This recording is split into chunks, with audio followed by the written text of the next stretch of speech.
Hello everyone, আসসালামু আলাইকুম। আমি রিফা চলে আসলাম নতুন আরেকটি ভিডিও নিয়ে। চলুন দেখে নিই কী রান্না করলাম আজকে।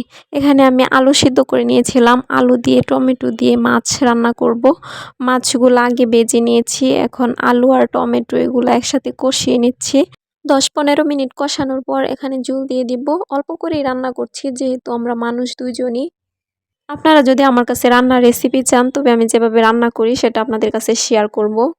চাইলে আমাকে কমেন্টে জানাবেন। তরকারি কষানো শেষ। এখানে আমি ঝোল দিয়ে দিয়েছি পরিমাণ মতো। এটা এখন 15-20 মিনিটের মতো রান্না করব।